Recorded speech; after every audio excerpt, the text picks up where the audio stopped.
આ તો મોદી સાહેબ ખબર નથી હજી પૂરી, નહીં તો તરત કે ભાઈઓ નવો પ્રોજેક્ટ મૂક્યો છે બેનો ભાઈઓ, જાણતા તમને આનંદ થશે ભાઈઓ બહેનો, પ્રાચીની સરસ્વતીનું પાણી મારે અમેરિકા પહોંચાડવું છે બેનો. અહીંથી સોમનાથ માલી ડાયરેક્ટ દરિયા માલી પાઇપલાઇન અમેરિકા બેનો ભાઈઓ. 25,000 કરોડ મિલિયન ડોલરનો કોન્ટ્રાક્ટ દેવાઈ ચુક્યો છે બેનો ભાઈ. આ બધાને થશે કે મોદી સાહેબ એટલો મોટો ખર્ચો કરીને અમેરિકા તમારું શું કામ સરસ્વતીનું પાણી લઈ જવું છે બેનો ભાઈઓ? ખર્ચો માથે નહીં પડે. આ સરસ્વતીનું પાણી અમેરિકા પહોંચે તો ત્યાંના પિતૃઓ જે ભારતના વિકાસમાં દખલ અંદાજી કરે છે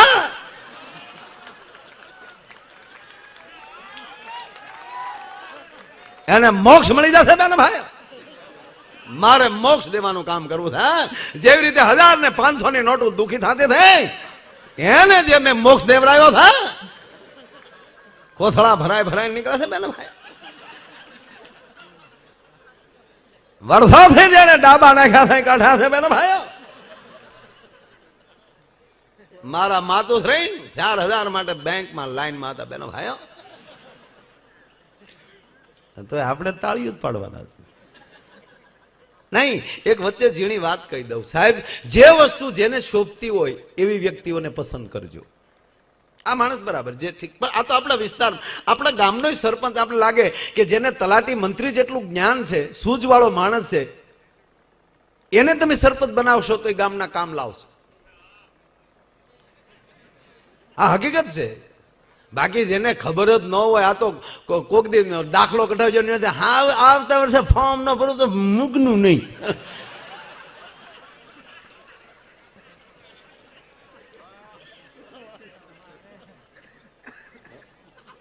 અને હકીકત જો આ ચૂંટણી આવી છે તમે જોજો કઈ આમ નવી સોણીઓ હિવડાઈને આવ્યા છે.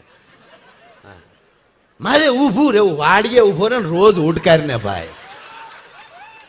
જેને ફાવે છે ને આપો, જેને નીવડી ગયા છે, જેને 5-5, 7-7 વર્ષના અનુભવ હોય. આ તમે પ્રોગ્રામમાં અમને શું કામ બોલાવો? કારણ ખબર છે આમાં ન ખબર પડે ને કે આ તો ઘડી જજો મેં તો ભાખરીને બદલે શાકરી થઈ જાય. નહીં, જે વસ્તુ જેને ફાવે, જેની અંદર જેને સૂઝ હોય. લોકશાહી આવ્યા પછી જંગલમાં લોકશાહી આવી બાપુ. જંગલમાં થોડોક અઘરો વિષય છે, માફ કરજો, પણ હું કહીશ. હવે પહેલા તો જંગલનો રાજા સિંહ જ હતો, આમાં લોકશાહી આવી એટલે પછી તો ગમે ફોર્મ ભરીએ કે વાંદરો જીતી ગયો, વસ્તી એની વધારે.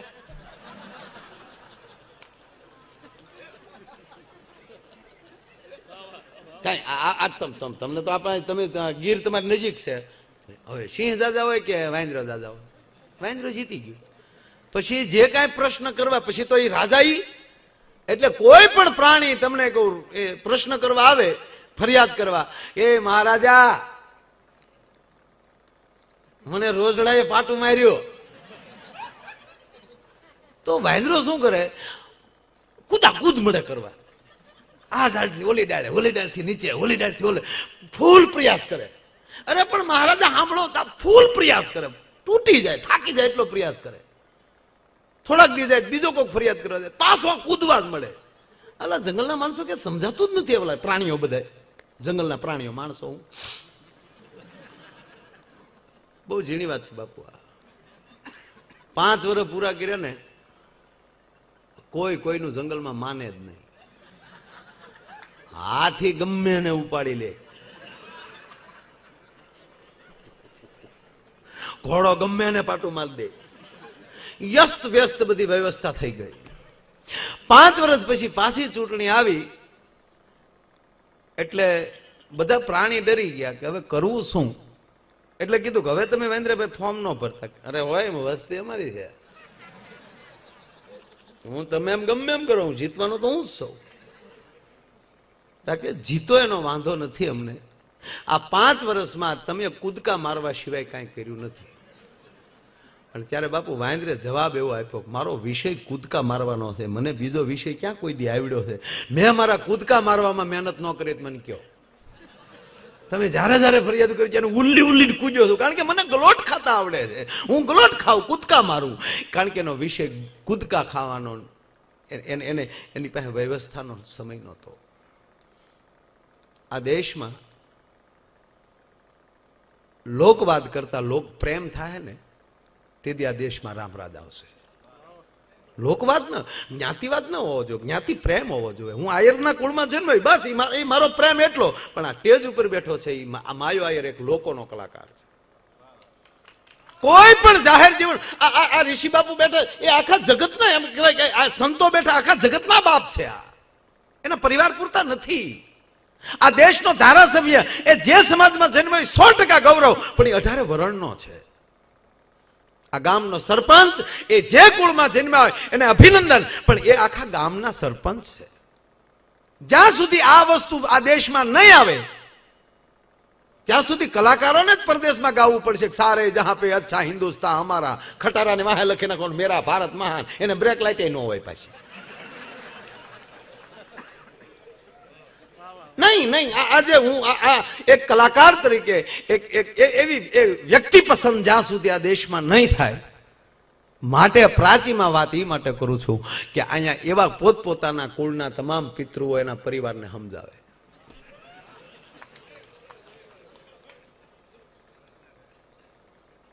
વ્યક્તિ અરે આખા દેશમાં મોદી કેટલા હોય? હે પીએમ બન્યો કારણ કે એને કામ કરવાની તેવડ.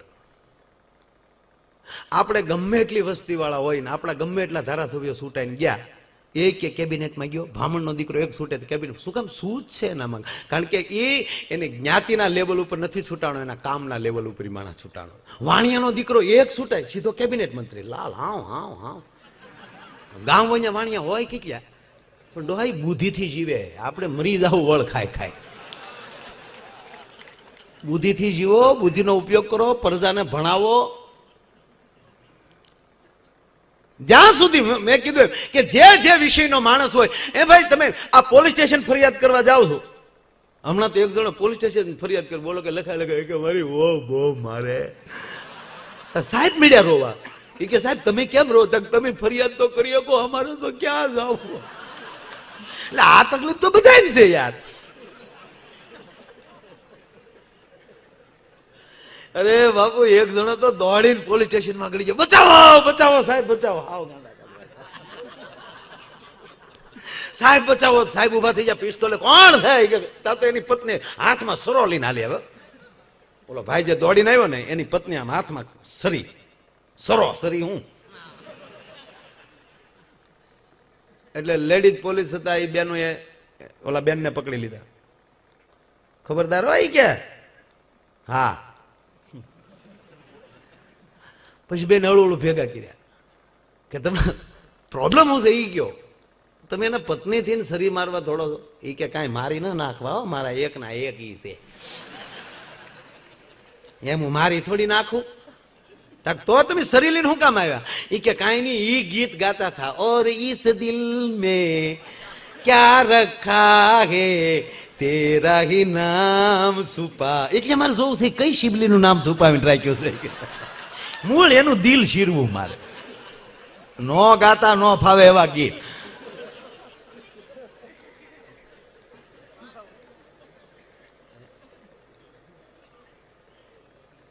હમણાં એક ભાઈ મળ્યા, મેં કીધું કેમ છો ભાઈ? મજા. મને કે મજા. મેં કેમ કેટલા દીકરા? મને કે ભાઈ માધવરાયની કૃપા ચાર છે. કેમ દીકરા ક્યાં બધા? મને કે બેંકમાં. બેંકમાં એક આઈસીઆઈ બેંકમાં, એક સ્ટેટ બેંકમાં, એક બેંક ઓફ બરોડામાં, એક નાગરિક બેંકમાં. હું સારું કહેવાય, ચાર દીકરા બેંકમાં લાગી ગયા. મને કે લાઈનમાં લાગે હું લાઈનમાં ઉભો બદલા.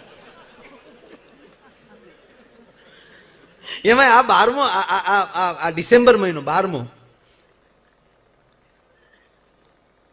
બાપુ આ કલાકારો અમારે આ ભોળાનાથ ગોપી બની અને કઈ તારીખે ગોકુળ ગયા હતા? વૃંદાવન. ગોકુલ મેં આ ગઈ કઈ તારીખ હતી? કયો હાલો, કયો ને. એમાં સોખી તારીખ લખી, 1/12 શ્રી ભોલે ભંડારી. 1/12 સોખી તારીખ લખી એમાં. 1/12 શ્રી ભોલે ભંડારી, બનકર બ્રિજ કી નારી, ગોકુલ में आ गए. 1/12 1/12 જ હશે. હવે તમને એ કહું કે આ તો અંગ્રેજી મહિનાની 1/12 એટલે આ ડિસેમ્બરની 12 થાય. આપણા વિક્રમ સંવતની 1/12 હોય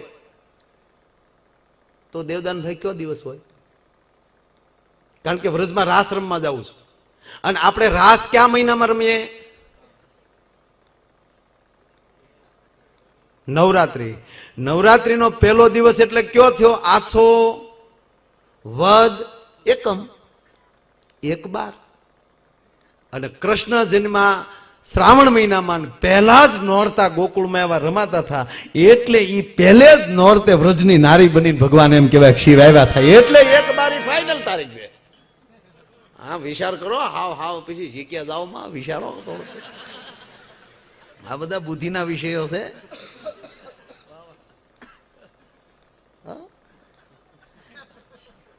એક ભાઈ ના પત્ની બેનો બેટા તક રોયો, અમારી વાતો કરે લે. તમને માતાઓ આપને પગે લાગીને કહું, તર્પણ તો અમારી જેવા ઘુઘાવ ના હોય. આ દેશની માનું કોઈ દી તર્પણ ન હોય. એ કોઈ દી પિતૃ તરીકે આ દેશની માં કોઈ દી નડે જ નહીં, કોઈ દી સહેજ નહીં માતૃત્વનું તર્પણ. માં સદાય મોક્ષની મૂર્તિ. હરવણા બાપના ક્યાં, માના હરવણા. કારણ કે ઈ ગમે ત્યાં દાળ ભાત ખાઈ આવ્યો હોય, ગમે ત્યાં કોથળી પી આવ્યો હોય, હે, શાસ્ત્ર સાક્ષી છે ને દેવદાન ભાઈ, એ કોઈ દી માનું તર્પણ ન હોય. એક જણો ભગવાનની પાસે ગયો, માધવરાય પાસે. મારા નાથ માધવરાય, દીકરીઓ બધી કેટલી સરસ લાગે, પત્ની કેમ ખરાબ લાગે? માધવરાયે કીધું, દીકરીનું સર્જન તો મેં કર્યું, પત્ની તો તું ઘોડે ચડીને ગયો તો બનાવવા. એ તારું સર્જન છે, તારા કર્યા તું ભોગવે. કારણ કે દીકરીનું સર્જન તો દીના નાથે કર્યું. ભગવાને કીધું છે કે મોજા પહેર્યા વગેરે આ દેશની જગદંબાઉન મેં ઘડી.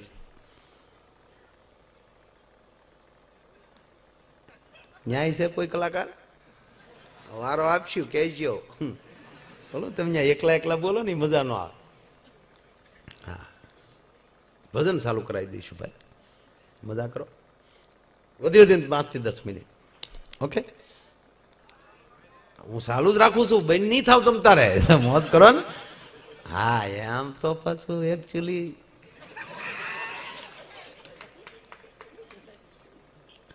મિલન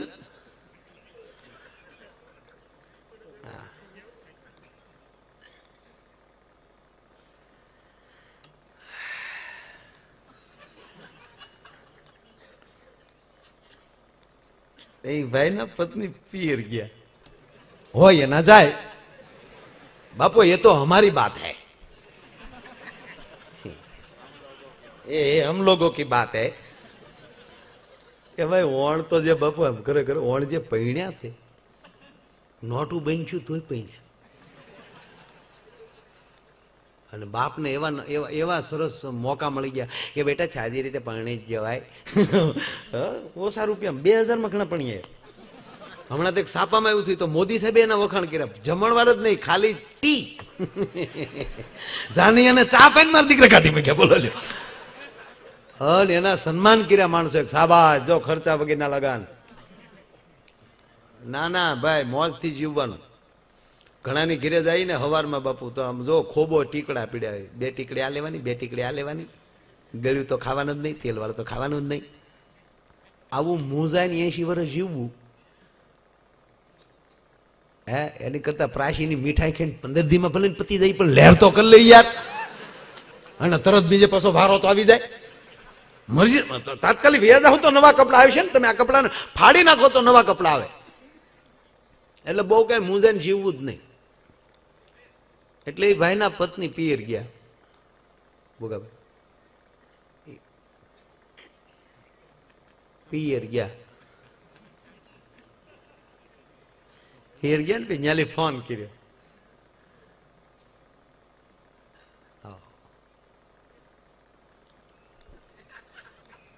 ઠીક, વાહ વાહ, ધન્યવાદ. વડીલ તરફથી અહીંયા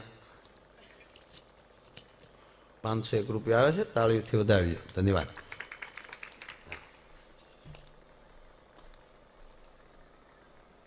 પિયર ગયા. ન્યાલી ફોન કર્યો ને પત્નીએ, હાલો ક્યાં છો? એ કે ઘરે જોઈને ક્યાં જાવું તારે વગેરે.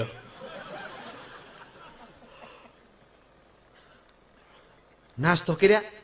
ના રે ના, છોકરા ગાંઠિયા લઈ આવ્યા હતા બધા. જાગ્યો જયારે એમ થયું, પેલા તો કઈક હવે જ નતું જઈ ગયો, પણ નાસ્તો જ કરી નાસ્તો કર્યો ને, ગાંઠિયા ને એવું ખાધું તો કહું તો તને. અહીંયા કોણ બીજું ભાખરી કોઈ બનાવે ને, છોકરા લોટ બાંધ્યો, કુતરા ભાત વીખે વીકી નાખ્યો બધો.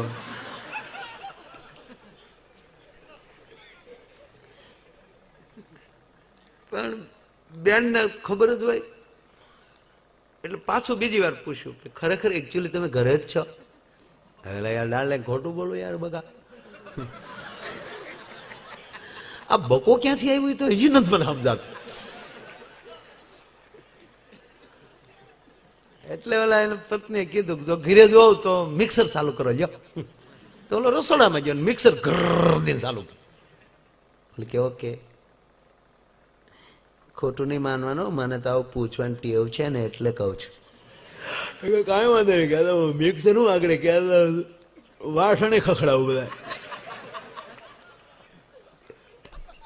આ રોજનું છું, રોજ બેન નો ફોન આવે, રોજ ઓલો કે ઘરે છો, ઓલા બેન એમ કે તો મિક્સર ચાલુ કરો એટલે તરત મિક્સર દેખાય, ખખડાટી બોલા.